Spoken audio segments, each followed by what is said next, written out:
Hello student, welcome to my YouTube channel AKMT course. आज मैं class 9 का chapter 4 linear equation in two variable का exercise 4.3 का question number 6 बताने जा रहा हूँ। जो क्वेश्चन नंबर 6 से बोल रहा है, if the work done by a body and application of the constant force is directly proportional to the distance travel by the body.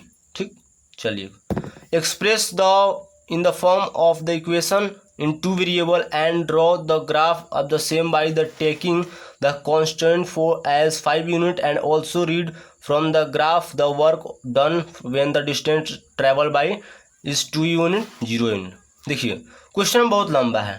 मेरे सर ने, मैंने भी जब पढ़ा था तो एक ही फॉर्मूला बताया था।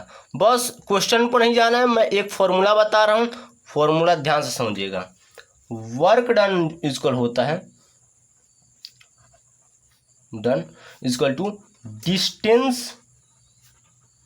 Into force.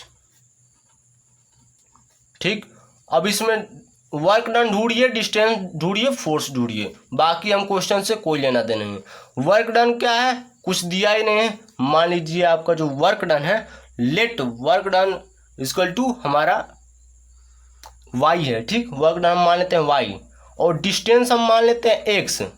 और आपको एक फोर्स में यहाँ कुछ 5 टाइप दिख रहा था, 5 unit, taking constant force as 5 unit. ठीक, फोर्स यूनिट में दिया है, कोई दिक्कत नहीं, 5 यूनिट। चलिए तो y इक्वल टू क्या जाएगा, 5x। ठीक, ये आपका इक्वेशन बन गया। यही आपका जो बोला है लीनियर इक्वेशन बनाने के लिए, बोल रहा है कि फॉर्म कीजिए एक इक्वेशन बनाने के लिए। सीधी सी बात है, क्वेश्चन बहुत बड़ा है, कोई समझने का कोई अर्थ नहीं है।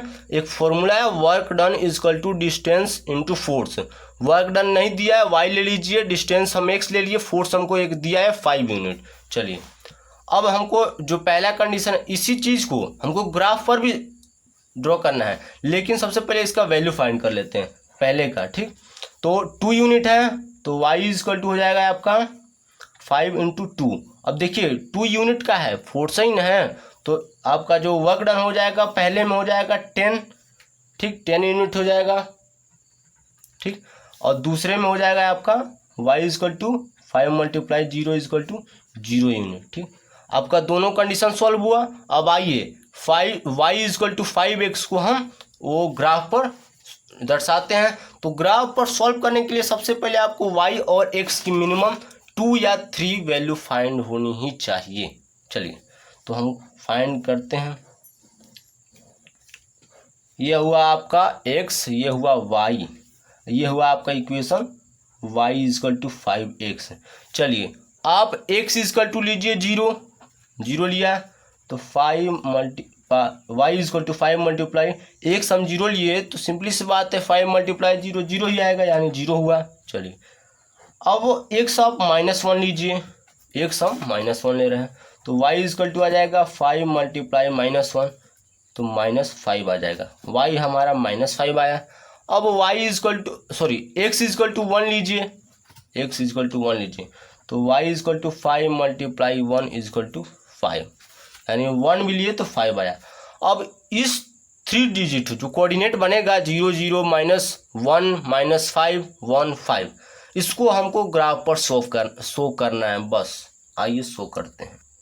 सो ग्राफ रेडी है। ग्राफ पर ये y एक्सिस होता है, ये x एक्सिस होता है। ठीक, आइए हम शो करते हैं। तो अभी मैंने जस्ट पीछे हमने यही y का और x का वैल्यू निकाला था।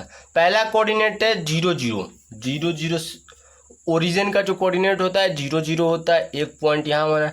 दूसरा कोऑर्डिनेट है -1 -5, तो x एक्सिस पर -1 आपको ढूंढना है। -1 यहाँ मिला।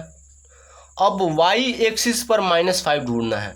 अब -5 यहाँ पास मिला। अब दोनों जगह से परपेंडिकुलर डालिए तो एक जगह मीटअप करेगा, यही आपको पॉइंट हुआ। ठीक, अब तीसरे में ढूंढना है 1 5, x एक्सिस पर आपको +1 ढूंढना है, यहाँ पास मिला। अब y एक्सिस पर +5 यहाँ पास मिलेगा, यानी ये पॉइंट बनाएगा। यहाँ से जब परपेंडिकुलर आप डालते जाएंगे यहाँ से तो एक यहाँ पास पॉइंट पड़ेगा।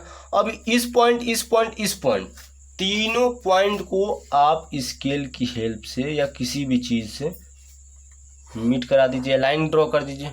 बस ये आपका जो ग्राफ है रेडी हो गया।